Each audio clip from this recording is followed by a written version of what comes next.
Buongiorno, I'm Beatrice Arduini. I'm an associate professor of Italian studies at the University of Washington in Seattle.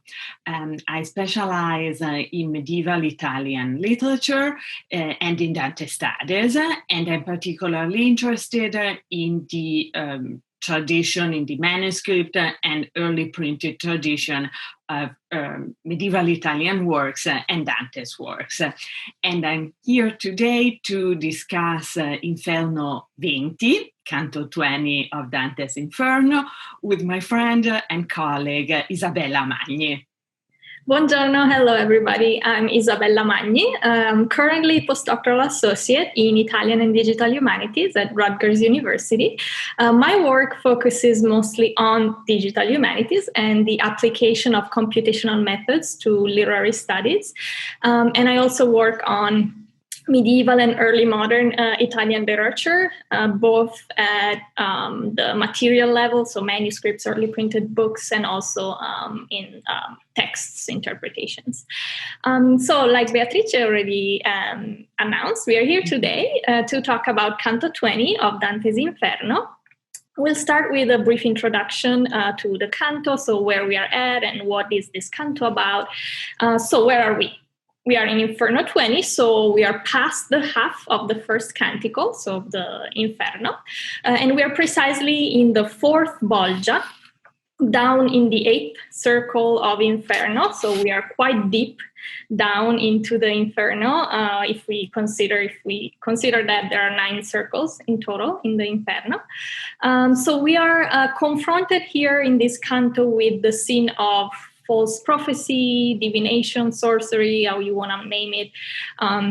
So that is all those actions, behaviors with which people attempt to falsely predict the future, while at the same time convincing their audience that they're able to clearly see the future. So it's a form of fraud in the shape of, again, the figures of diviners, false prophets, what we would call, future tellers, fortune tellers. Yes. Yeah. Yes, they are appropriating a feature that's only God's the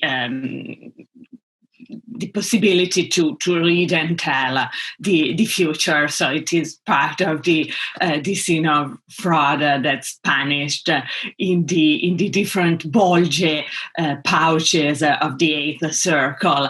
It is a canto. It is not a canto where a lot happens in terms of action. As Isabella suggested, it starts with Dante and Virgil on the bridge that connects the third and the fourth pouch. And Dante and Virgil observe the scenery of the fourth bolgia. And the canto starts with a very strong emotional reaction that Dante has when he sees the specific punishment that the souls punished in this canto suffer, and it is something on which we want to return in our discussion.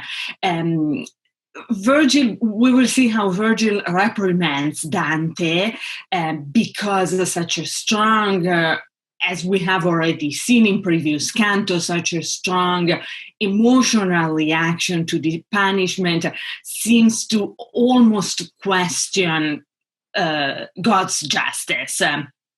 So the fairness of the punishment that shows God's justice.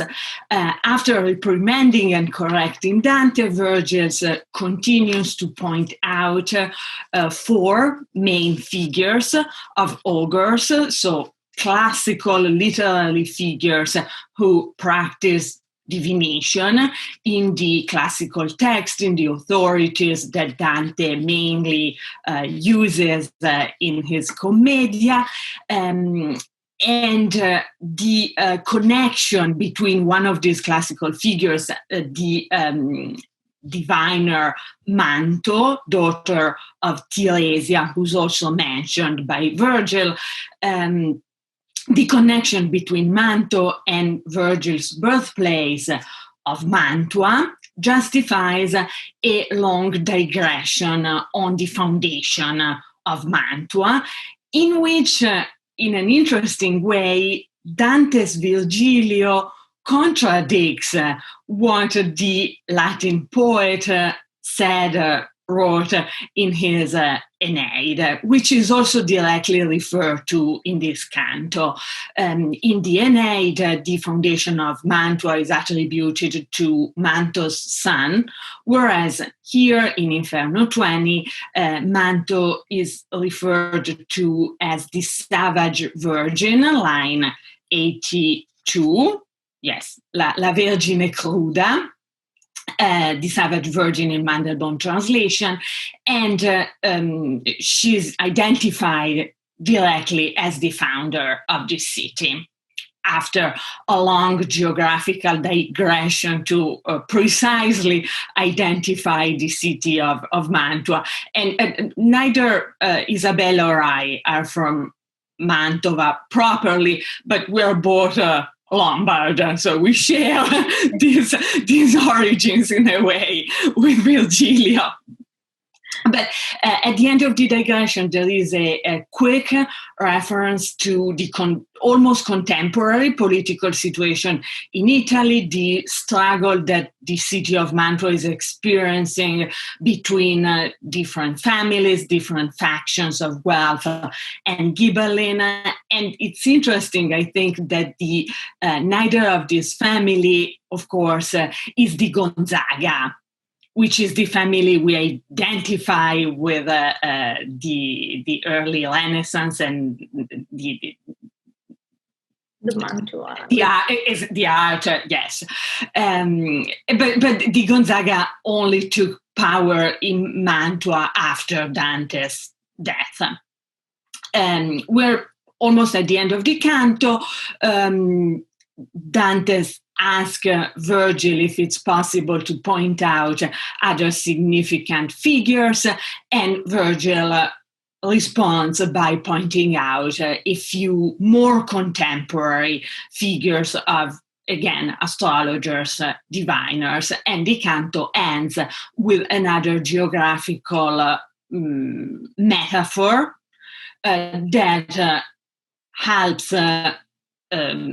contemporary readers, Dante's contemporary readers, to identify the time of the day. Not so much maybe us contemporary readers, but it identifies it is early morning in Jerusalem. So it is the dawn of the Holy Saturday. And again, that signal what Isabella suggested, that we are more than halfway through Dante's journey in Inferno. Yeah, absolutely. So, like you said, there is not a lot of action per se in this canto, but we just wanted to have a look at a couple of passages with you. And the first one deals with something that Beatrice already mentioned, that is Dante's sort of crisis, or at least hesitation in front of these souls. In fact, the poet here finds himself quite literally tearing up at the sight of these souls, and he tells us about it and their punishment. So I think in lines 19 and 21 that I want to read with you guys right now, Dante again addresses the reader. It's not the first time, but he addresses directly the reader and explains in a way his reaction. So he says, se Dio ti lasci, lettor, prender frutto di tua lezione, or pensa per te stesso, com'io potea tener lo viso asciutto. And in English it reads, may God let you, reader, gather fruit from what you read. And now think for yourself how I could ever keep my own face dry. This is again Mandelbaum translation. So Dante, we see Dante's reaction is quite strong in front of these deformed bodies of these sinners. And he addresses the readers and expresses his feelings. And the bodies of these sinners are, like Beatrice already mentioned, their heads are turned around so that their tears sort of runs down their back. And at the side of this, Dante has this reaction. And again, Virgilio stops him and sort of reproaches him at this point for, again, shedding tears, and reminds Dante of the seriousness of the scene. In this case of the souls that has been punished here. Certo io piangea, poggiato a un dei rocchi. This is Dante describing himself in this moment. So certo io piangea poggiato a un dei rocchi del duro soglio. Sì che la mia scorta mi disse: ancor sei tu degli altri sciocchi? Qui vive la pietà quando è ben morta. Which translates into, of course I wept, leaning against a rock along that rugged ridge, so that my guide told me, are you as foolish as the rest? Here pity only leaves when it is dead. So we see Virgil reproaching Dante quite directly. And again, talking about Virgil and his reaction to Dante's tears, it is Virgil himself that sort of explains to us and to Dante the type of sin and the type of punishment and contrappasso for these groups of souls. And this is also quite interesting because it is indeed one of the clearest examples of contrappasso by opposition that we find in Inferno. In fact, like we said, the bodies of these diviners are twisted. And their heads face backwards. So precisely like on Earth, they try to foresee the future. Now they are forced to look backwards, and their bodies sort of turned apart because their head is facing the other way around. Right. So it's quite clear contrappasso by opposition example. Yes, it's a very graphic image. Yes. And like you just said, it's quite graphic, and it is actually one of the most iconographic examples of Dante's Commedia. There have been a lot of illuminations and drawings from the Middle Ages on about this specific moment, this specific canto, and this specific moment within the canto. This is an example from a beautiful 15th century manuscript. It's the Yates-Thompson 36. It's now held at the British Library in London. So if you're in London, and if you're in the UK, you can go and have a look at it. But it's also fully digitized online, just a disclaimer. So this highly illuminated luxury copy has a lot of illuminations of almost every canto, if not every canto, but there are quite a lot of them. And this is the one for Inferno 20. And you can see there are two different panels within this illumination. Mm-hmm. On the left, you can see Dante that is precisely depicted as he describes himself, so leaning on a rock and quite distressed. And you see Virgil talking to Dante, and you see the right hand of Virgil sort of reprimanding Dante in a way, talking to Dante and reminding him of the sin that they're witnessing here. And on the right side, so the second panel that is in this illumination, we see Dante and Virgil talking to each other and looking at the souls. So here Virgil is describing to Dante, telling Dante which souls are there, and probably Dante is the moment in which Dante is asking if he knows any of these, if he can name any of these souls, and you see the left hand of Virgil pointing to them. So this is quite an interesting example of the iconography of this passage and the impact that sort of had also visually on the manuscript tradition and the later tradition of this work. Certainly. Yeah. And it's interesting because Dante's reaction is also, Dante reacts, he sees initially almost as offensive that type of punishment because, as you said, the human form, the human image that was made in the likeness of God is completely twisted. But it is an important passage for the evolution of Dante's the character in his understanding of the correct meaning of pity in Inferno and how to reconcile the superficial reaction to the brutality of the punishment with the deeper recognition of God's justice. And we said, we discussed, we met secretly to prepare this canto, but we mentioned the evolution that probably peaks in Inferno 33, where Dante declares that, and I can find the line 150, e cortesia fu lui essere villano, when Dante doesn't respect the agreement he had with the soul to make the soul tell him the circumstances of his life, but he declares at the end of Canto 33, and it was courtesy to show him rudeness, in Mandelbaum translation, and that's quite the evolution.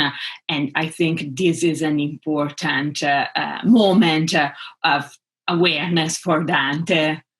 Yes, absolutely. This seemed to us like quite an interesting passage. And like Beatrice, like you mentioned already, from here on, there are a number of examples of these souls. And mostly we see the main ones, the ones that take also physically the biggest amount of space in terms of number of verses, are not actually contemporaries of Dante, like maybe we would expect or imagine, but they're sort of classical figures, like you mentioned already, Manto, Fialao, Tiresia. Yes, it's interesting because we know that in Dante's time, astrology was well respected science, or maybe better discipline, but more contemporary figures appear only at the end of the canto, where Virgil points out Michele Scotto, Michael Scott, so an astrologer from Scotland who operated at the court of Frederick II,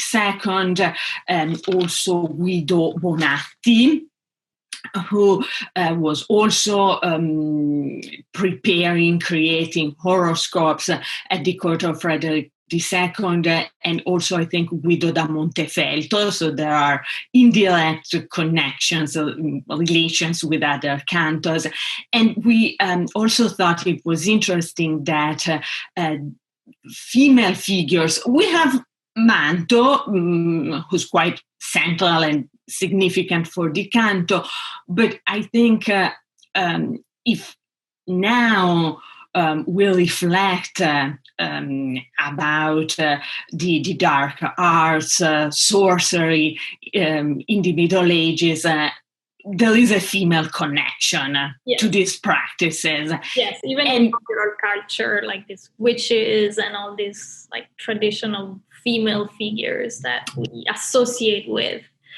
Absolutely, and here there is only an indirect reference to figures of women necromancer who go unnamed, only in line 121, 123, 121, 122. Vedi le triste che lasciaron l'ago, la spuola e il fuso e fecersi divine. See those sad women who had left their needle, shuttle, and spindle to become diviners. So the reference common in Dante, the abandonment of the traditional womanly ways led those women astray, and they fancy themselves being diviners, foretelling the future. But that's the only female reference in this canto, apart again from Manto, who's a classical literary figure of mythology.